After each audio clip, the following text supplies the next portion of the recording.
이러한 사태는 결코 지속될 수 없다고 보여집니다. 우리 프리덤 뉴스의 이상로 대표님께서 조금 늦게 참여하셨습니다만 지금 우리는 근래에 부쩍 노골화되고 있는 문재인의 대한민국 체제 반역 그 발언 운동에 대해서 우리가 이것을 어떻게 보고 어떻게 대처해야 되겠는가 이런 그 대화를 나누고 있습니다. 우리 자유우파 애국 열사님들의 의견을 개전하는 그러한 자리로 되고 있습니다. 우리 이상로 대표님 최근에 이런 사태에 대해서 좀 논평해 주시고 갈 길을 자유우파의 갈 길을 좀 제시해 주시면 좋겠다 생각이 듭니다. 한 말씀 해주시죠. 네, 저 회의 참석이 좀 늦어서 죄송합니다. 좀 선약이 있어가지고요. 저녁 식사하고 나서 좀 늦었습니다. 먼저 본격적으로 그 말씀드리기 전에 아까 김성진 교수님 말씀하신 부분 중에 제가 좀 외람되지만 좀 아는 척을 해야 될 필요가 있을 것 같아서요. 지구 온난화에 관계되는 부분입니다. 김성진 교수님이 올바르게 말씀하셨고요. 스위스에 있는 학자가 그 연구를 했어요. 그 CO2 가스를 가장 많이 이렇게 포함하고 있는 곳은 바다랍니다. 그래서 여름이 되면 CO2 가스를 내뿜고 겨울이 되면 받아들인다는 거죠. 그래서 그 코카콜라를 가열을 하면 CO2 가스가 바깥으로 나가는 것과 마찬가지로 지구가 따뜻했을 때 CO2 가스가 많아진다는 겁니다. 바닷속에 CO2 가스가 바깥으로 방출되니까. 거꾸로 지구가 그 차가워졌을 때 CO2 가스가 대기 중에 줄어든다는 겁니다. 그런데 그럼 지구가 언제 따뜻해지고 언제 그 차가워지느냐? 지구가 이렇게 있고요. 이제 태양이 이렇게 있고 지구가 태양을 이렇게 돕니다. 그런데 이게 똑같은 궤도를 도는 게 아니라 어떨 때는 상당히 멉니다. 그러니까 먼 곳을 돌 때는 지구가 차가워지죠. 그럴 때는 지구 그 공기의 CO2 가스가 줄어듭니다. 그런데 가까워 이 공전 주기가 태양에 가까울 때는 지구가 뜨겁습니다.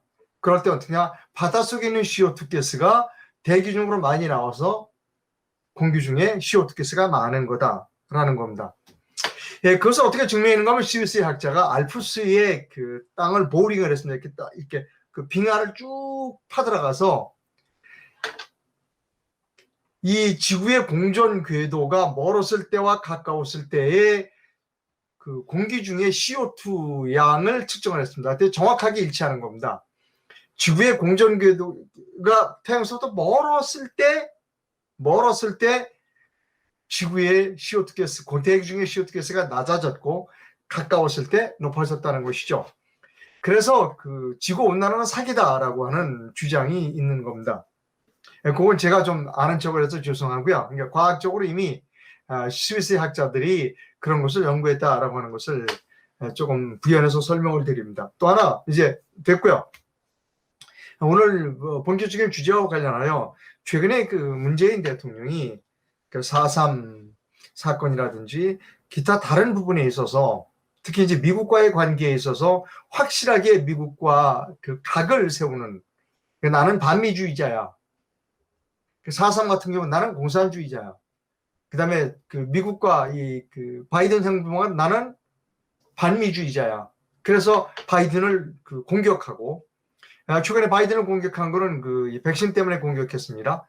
백신에 관계돼서는 중국이 올바르다. 중국이 많은 국가를 도와주고 있지만 미국은 자국 우선주의로 백신을 틀어주고 녹지 않는다라고 아주 공세적으로 비난했습니다.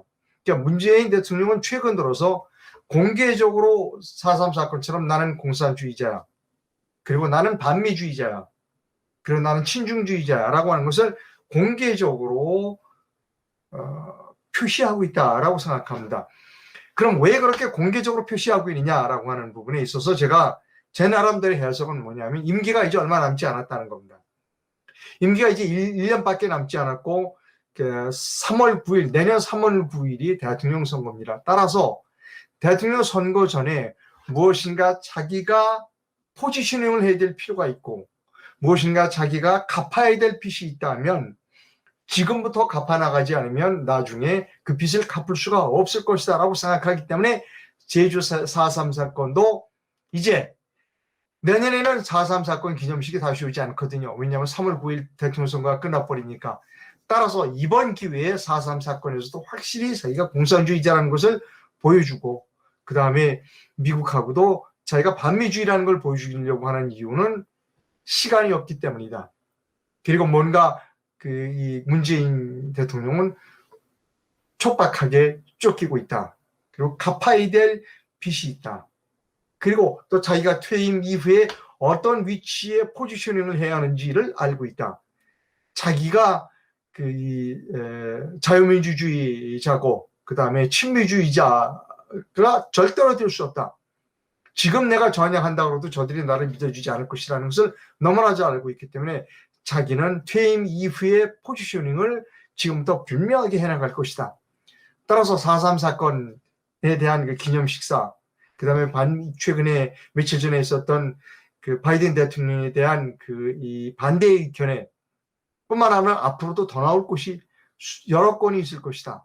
점점 더 더하면 더했지 덜하지는 않을 것이다 라고 생각한다는 부분입니다.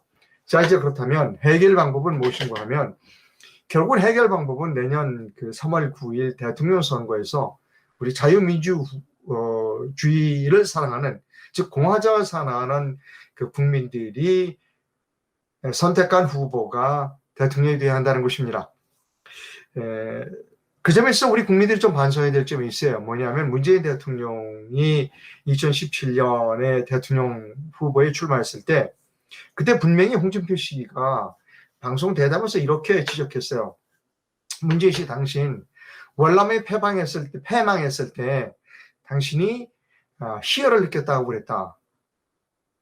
당신 정체성을 불명해라 라고 했습니다. 이미 그때 홍준표가 지지한다 안 한다 이 얘기가 아니라 이미 그때 토론 과정에서, 그래서 토론이 중요합니다. 토론 과정에서 문재인 씨가 어떤 사람이라는 것을 다 밝혀졌다는 겁니다. 그럼에도 불구하고 대한민국 국민이 선택했다는 것이죠. 그래서 이번에는 뭐라고 그럴까, 반성을 해야 된다는 겁니다. 이미 드러날 사람들 다 드러났다. 예를 들어 이재명 씨는 어떤 사람이든지, 그 다음에 송영기 씨는 어떤 사람이든지, 정세균 씨는 어떤 사람인지 이미 다 드러날 거 다 드러났어요. 그런 사람을 다음번 대통령이 될 수 없도록 때가 되면 그 사람들을 공격해야 한다는 것이죠. 아주 좋은 소재는 뭐냐면 봐라. 문재인이가 그때 2017년도 대선에 출마했을 때 홍준표가 월남 패망이, 미군이 패망했을 때 희열을 느꼈다고 그랬지. 바로 그거야. 우리가 그때 그것을 간파하지 못했어. 따라서 다른 후보들, 그와 유사한 발언을 한 지금 현재의 대권 잠룡, 여권의 잠룡 후보들을 공격할 때 바로 그 포인트를 써야 한다는 것입니다. 국민 여러분, 똑바로 정신 차리십시오. 그때 우리가 그 말에 귀를 기울였다면 문재인을 뽑지 않았을 것이다. 그 다음에 예를 들어서 누구, 이재명이 누구, 예를 들어서 뭐 송영길이 누구, 그 다음에 정세균이 누구, 그런 사람들의 사상적인, 이념적인 발언을 문제 삼아서 공격해야 할 것이다 라고 하는 부분. 두 번째로는 아까 김성진 교수께서 말씀하셨듯이 부정선거를 막아야 된다는 겁니다. 부정선거를 막는 방법은 이번 4.7 재보궐선거에서도 저는 부정의 선거가 있었다고 생각합니다. 왜냐하면 제가 두 건을 잡아냈으니까요. 저들은 제가 딱 잡아냈죠. 카메라 찍던 기자고요. 한 개표소에서 제가 짧은 순간에 두 건을 잡아냈어요. 모두 사전선거입니다. 근데 저들은 그걸 착오라고 얘기해요. 저는 그걸 부정선거라고 얘기합니다. 그러면 착오임을 증명해야 될 쪽은 저일까요? 아니면 저쪽일까요? 저들이 착오임을 증명해야 합니다. 그러나 저들은 착오임을 증명하지 않습니다. 저는 다음번 3월 9일 대통령 선거에서 100% 부정선거를 할 것이라고 생각합니다. 그 이유는 분명합니다. 대통령 선거에서 지면 어차피 감옥 갑니다. 대통령 선거 때 부정을 해서 부정에서 승리하면 또 집권할 수 있습니다. 부정선거가 밝혀지면 어떻게 되느냐? 집권만 한다면 또 김명수 같은 대법원장이 계속해서 재판을 지연시키면 됩니다. 그러니까 결국 저들에게 옵션은 딱 하나밖에 없습니다. 부정선거를 하는 겁니다. 저들은 100%, 120% 부정선거를 하리라고 생각합니다. 자, 그러면 부정선거를 받는 방법은 무엇이냐라고 하는 부분입니다. 사전 선거를 폐지하고 그다음에 기타 여러 가지 이 부정이 있을 수 있는 여러 가지 요소들을 폐지해야 됩니다. 제가 이번 5월 말에 공직선거 기자가 이런 일을 하는 것이 올바른지 모릅니다만 공직선거법 개정안 이상로 기자의 공직선거법 개정안을 발표합니다. 그리고 세미나를 합니다. 그리고 국민들이 청와대와 그리고 국회에 청원을 하게 됩니다. 물론 저들은 받아들이지 않겠지만 그러나 이런 청원 행동을 국민들이 강한 의지로 밀어붙이면 될 수도 있습니다. 또 하나 지금 위에 있는 선거관리위원회에 있는 모든 직원들이 다 부정에 가담하는 것은 아닙니다. 밑에 있는 직원들은 하부 일선 각 선거관리위원회는 이미 많은 위험을 느끼고 있고 자기들은 손을 떼고 있습니다. 그 좋은 예가 우체국입니다. 지난번 우체국은 매우 사전투표, 우편투표의 경우 우체국은 대단히 의심스러운 행동을 했습니다. 이번에 우체국은 손을 떼었습니다. 사전선거 투표용지를 갖고 올 때 자기들은 개입하지 않겠다. 선거관리위원회 직접 갖다 달라. 비교적 우체국은 손을 떼었다고 보면 됩니다. 그리고 각급 선거관리위원회도 우리가 지금 막 공격을 해 들어가면 손을 뗄 가능성이 큽니다. 결국 남는 거는 중앙선거관리위원회입니다. 따라서 우리가 중앙선거관리위원회가 부정선거에 가담하지 못하도록 계속해서 압박해야 된다라고 하는 부분입니다. 또 하나 제가 이렇게 말씀을 계속 시간을 오래 끌어서 될지 모르겠습니다만 중요한 변수가 하나 있습니다. 지금 정치판에 윤석열 씨가 가장 많은 인기를 차지하고 있다라고 보도되고 있지만 최근의 여론조사는 의외의 결과가 있습니다. 최재형 감사원장이 51%가 나왔다는 결과가 있습니다. 물론 이 조그마한 여론조사 기관이 조사한 겁니다만 국민들이 원하는 거는 좌파가 아닙니다. 국민들이 원하는 거는 우파입니다. 그래서 최재형 감사원장이 윤석열 씨보다 더 높은 지지율을 나타냈다라고 생각합니다. 자, 말씀이 길어 죄송하고요. 정리합니다. 문재인은 시간에 쫓기고 있습니다.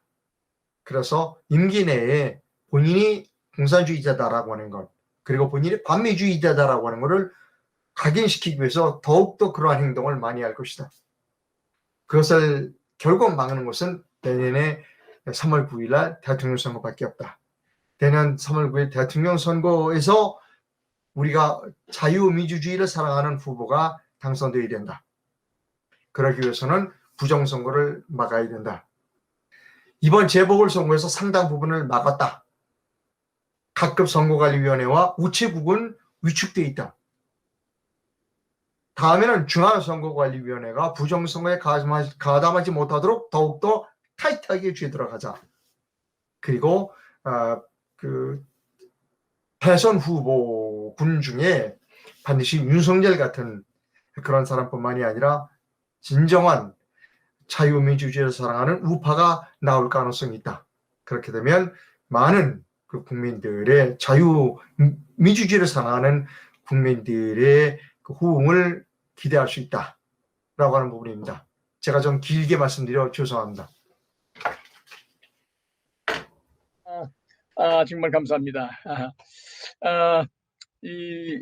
향후 이제 다가오는 대선이 그렇기 때문에 중대한 선거인데 우리 우파가 어떻게 이것을 슬기로운 승리의 제전으로 맞이할 수 있나, 이런 것이 중대한 그런 과제인 건 분명한 것 같습니다. 요즘 돌아가는 걸 보게 되면은 저들이 지금 무언가 문재인이가 이런 극한적인 어떤 발언을 노골적으로 한다는 것은 뭔가 좌파들의 숨어있는 지하 조직에 보내는 신호가 아닌지 저는 그런 어떤 감을 또 가져요. 이상로 대표님 이 선거법을 고쳐서 이 투표함을 투명된 투표함으로 한다든지 즉석에서 개표를 한다든지 이러한 문제, 이게 굉장히 중요한 것 같은데 지난번에 이상로 대표님께서 사적인 그런 개정안을 마련한다고 하셨는데 어떤 지금 그 전망을 가지고 계시는지 또 현재 추이가 어떤지 한번 잠깐 말씀해 주시죠. 예, 그 부분을 말씀드립니다. 제가 그 공직선거법 개정안을 제가 만드는 게 올바른지는 모르겠습니다만 기자가 만든 공직선거법 개정안입니다. 5월 말에 발표를 할 거고요. 그리고 세미나를 열 겁니다. 5월 말 세미나에 국민의힘 그 국회의원을 초청할 거고 여당 그 더불어민주당도 초청할 거고 그 선거관리위원회도 초청장을 보낼 겁니다. 다 그 국민의힘 의원 중에 누가 찬성하고 누가 반대했는지도 알려드리려고 생각을 합니다. 지금 대충 거의 만들어져 가고 있는데요. 가장 큰 것은 뭐냐면 사전선거 폐지입니다. 두 번째로는 또 중요한 게 있습니다. 뭐냐면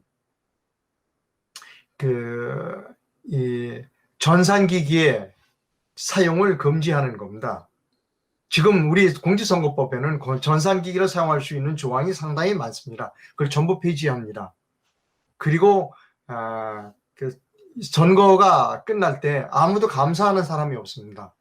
그래서 감사원이 의무적으로 선거가 끝난 뒤 3개월 안에 해당 선거에 대해서 감사를 공정성 부분과 예산 사용의 적절성 부분을 감사원이 감사하자라고 하는 조항을 제가 신설했습니다.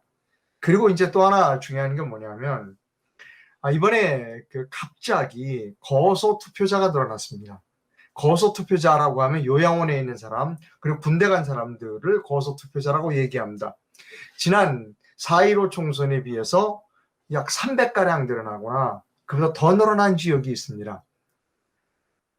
네, 그것을 저는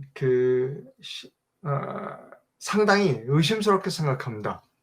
그래서 거소투표의 경우 반드시 당신이 거소투표를 했다는 것을 선거관리위원회가 다시 당신이 거소투표를 해서 보내준 게 제대로 처리가 됐습니다라고 하는 답신을 등기로 보내주도록 그렇게 그 법안에 제가 집어넣습니다. 그리고 그 자리에서 선거하고 그 자리에서 개표하자, 투표하고 그 자리에서 개표하자. 그래서 오늘 대개 금요일 아침 6시부터 24시간이지만 토요일 아침 6시가 되죠. 12시간을 더 합쳐서 36시간, 48시간이라 36시간 동안 선거하고 맞바로 그 자리에서 개표하는 것으로 간다. 그리고 투표함은 프랑스처럼 투명한 투표함을 사용한다라고 하는 쪽으로 지금 대충 지금 정리가 돼 가고 있습니다. 이거 정리가 끝나면 5월 말에 공청회를 세미나를 하고 세미나가 끝나면 청와대와 그리고 국회 양쪽으로 국민청원을 추진할 겁니다. 국민청원을 추진해야 하는 과정에서 국민의힘당은 누가 반대하고 누가 찬성하는지 이것을 우리가 수시로 발표해서 압박해 들어가려고 생각합니다. 그리고 여당도 공정하게 선거를 하고자 하는 이 안에 찬성하지 않는다면 너희는 처음부터 지금 불공정한 그러니까 부정선거를 할 뜻이 있다라고 하는 쪽으로 몰고 들어가려고 그러는 겁니다. 그리고 아까 말씀드렸듯이 그러한 작업이 중앙선거관리위원회가 아닌 각급 선거관리위원회 말단에 있는 지방선거관리위원회의 직원들에게는 대단한 압박으로 작용할 것이다. 저는 이렇게 생각합니다. 이만 줄입니다. 투명 투표, 즉석 개표 한마디로 말해서 그렇게도 말할 수 있지 않는가 생각됩니다. 부정선거의 소지를 없애면 될 텐데 부정선거를 할 수 있는 구석을 요소요소에다가 숨겨둔 이러한 선거법을 그대로 둔다는 자체가 도대체 이 대한민국이 바보가 아닌가 한참 그런 생각이 들어요. 정말 이번에 이상로 우리 대표께서 추진하는 이 투명하고 즉석 개표 부정선거의 소지가 한 점도 없는 이런 선거법 개정이 성공하시기를 간절히 후원을 하고 싶습니다. 그리고 이것을 우리 국민들이 진상을 잘 알도록 노력을 해야 되는데 이것이 매우 중요하다. 국민의 각성이 중요하다 생각됩니다.